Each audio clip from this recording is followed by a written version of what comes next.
सीतापुर में धर्मू नाम का डाकिया रहता था। वो बड़ा ही ईमानदार और नेक इंसान था। गांव के सभी लोग उस पर बहुत भरोसा करते थे। गांव के जितने भी लोग थे सब धर्मू डाकिया से ही पत्र भेजते थे, क्योंकि वो समय पर पत्र पहुंचा देता था। अरे धर्मू भैया, कैसे हो? बढ़िया हूँ बहन, आप बताएं कैसी हैं? सब बढ़िया है भैया। आपने मेरे बेटे का पत्र मुझे समय से पहुंचाया था, बड़ी मदद मिली हमें। मेरी बहू को अभी बच्चा हुआ है, उन्हें मेरी जरूरत थी।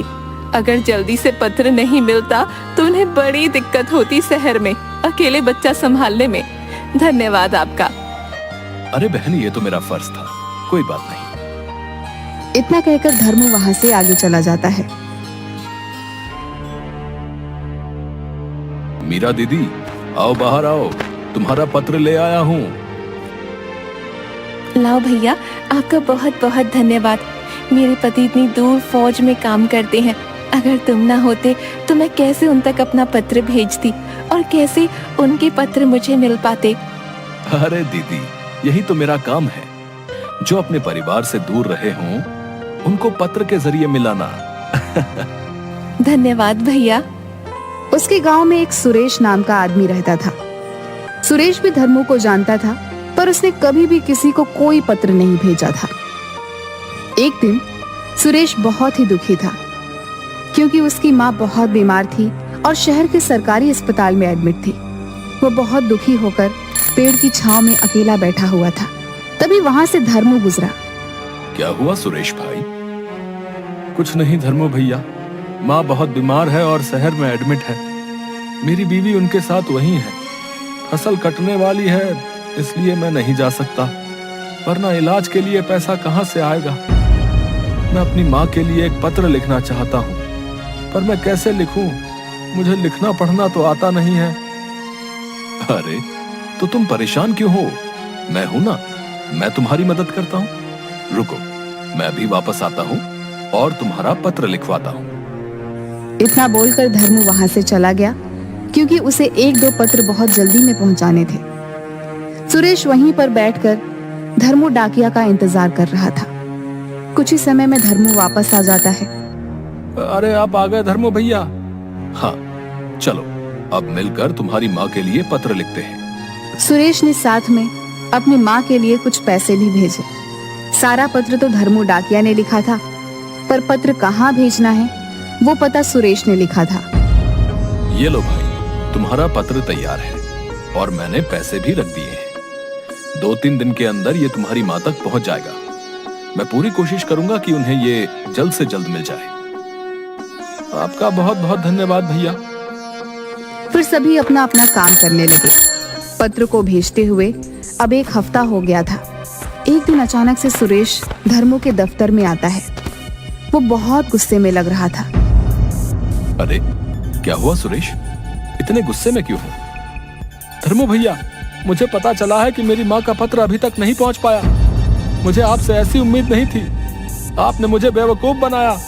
मैंने आप पर भरोसा करके पैसे दिए थे। आपने मुझे अनपढ़ गरीब के साथ ठीक नहीं किया। ये सुनकर धर्मू डाकिया दंग रह गया। अरे अब नहीं भैया, मैंने ऐसा कुछ भी नहीं किया। आपको कोई गलतफहमी हो रही है। सुरेश धर्मू की आगे की बात सुने बिना ही अपनी आंसुओं को पोंछते हुए वहां से चला गया। अगले दिन गांव के सरपंच सुबह सुबह ही धर्मू डाकिया के घर पहुंच जाते हैं।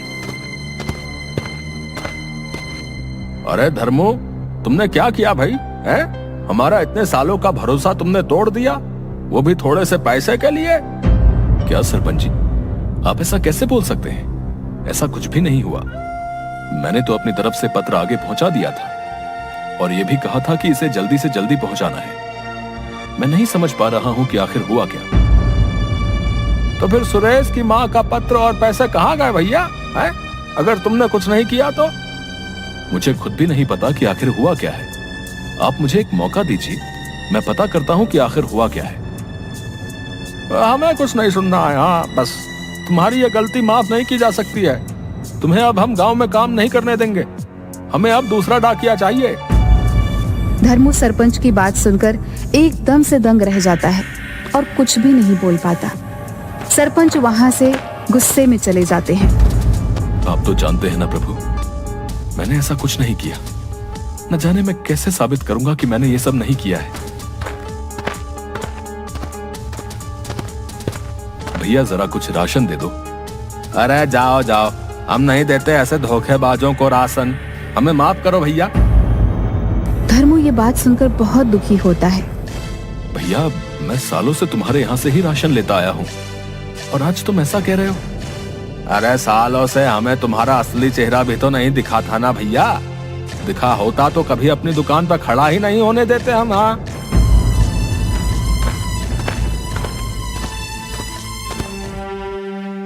दुकान वाले ने तो कुछ भी राशन नहीं दिया। 2 दिन से काम पे भी नहीं गया हूँ। ऐसा चलता रहा तो भूखा ही मर जाऊंगा मैं। धर्मू बहुत घबरा जाता है। उसे कुछ भी नहीं समझ आता कि वो क्या करे। वो काफी देर तक सोचता रहता है कि ऐसा ना हो कि उसे गांव वाले जाने की धमकी दे दे। अपनी भूख शांत करने के लिए धर्मू पानी पीकर बिस्तर पर लेट जाता है। हे भगवान, ये क्या हो रहा है? अब मैं क्या करूं?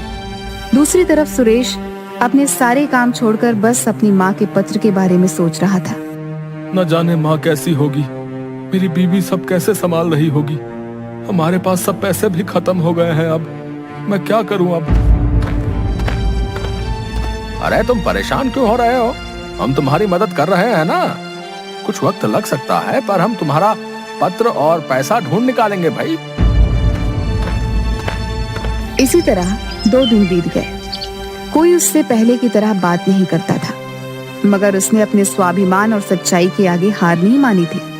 वो हर रोज काम के लिए निकल रहा था।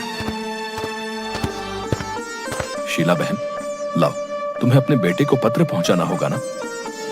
नहीं बाबा, रहने दो। भगवान जाने पत्र पहुँचे कि नहीं। बहन तुमने भी मुझे ऐसी खरी खोटी सुना दी।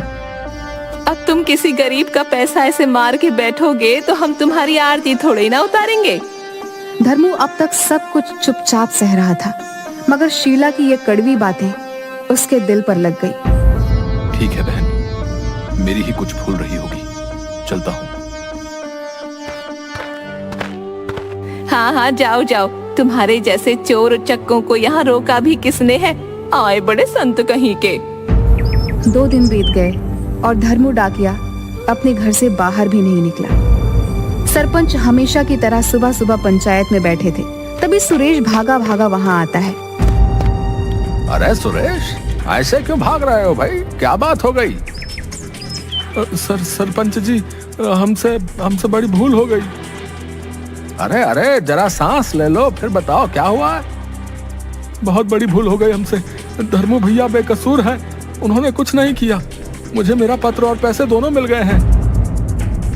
क्या? ये क्या बात कर रहे हो तुम? सरपंच के साथ साथ वहाँ मौजूद सभी गांव वाले ये सुनकर दंग रह जाते हैं।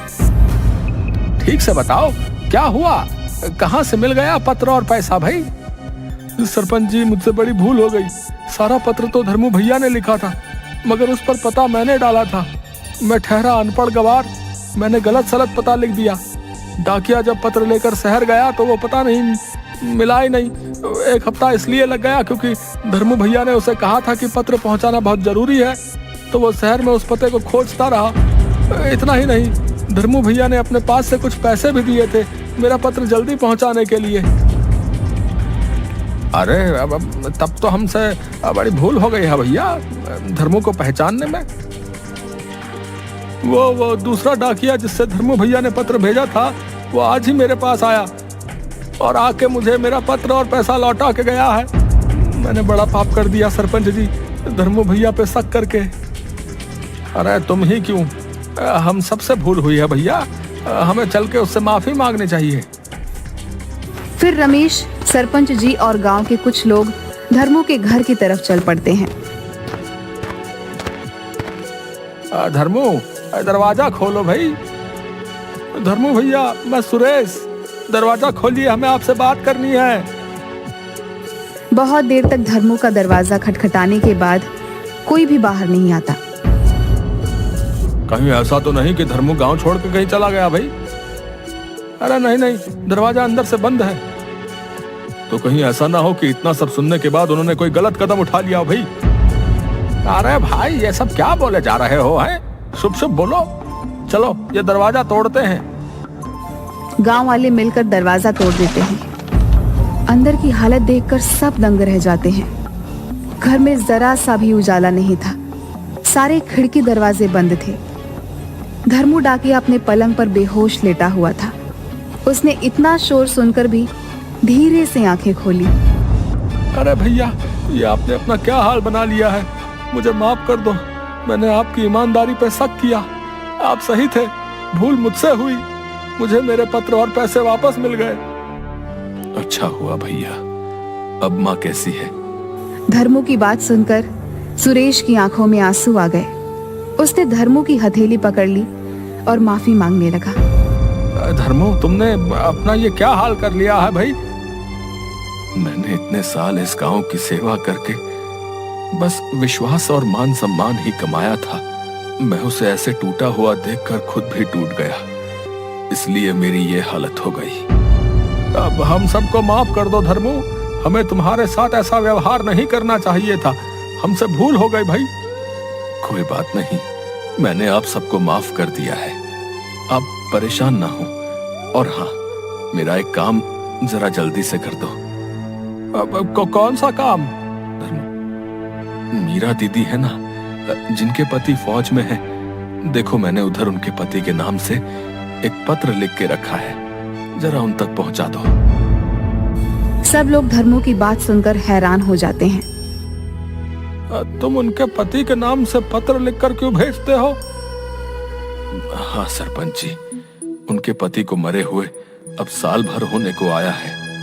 अगर मैंने उन्हें ये सच बता दिया तो वो जीते जी मर जाएगी। इसलिए उनके पति के नाम के झूठे पत्र लिख देता हूँ। कम से कम इसी सहारे वो जिंदा तो रहेगी। धर्मू की बात सुन के सबकी आंखों में आंसू आ जाते हैं। अब तुम बहुत अब महान आदमी हो धर्मू। हम एक बार फिर से तुमसे माफी मांगते हैं। और हाँ, तुम भी अब अपनी सेहत सही कर लो भाई, क्योंकि कल से तुम्हें ही फिर से सब पत्र पहुंचाने हैं, क्योंकि तुम ही हमारे गांव के नंबर 1 डाकिया हो भाई। सरपंच की बात सुन धर्मू के चेहरे पर एक मुस्कान आ जाती है। जी जरूर। इसके बाद धर्मू पहले की तरह हर रोज खुशी खुशी गांव वालों की सेवा में लग जाता है।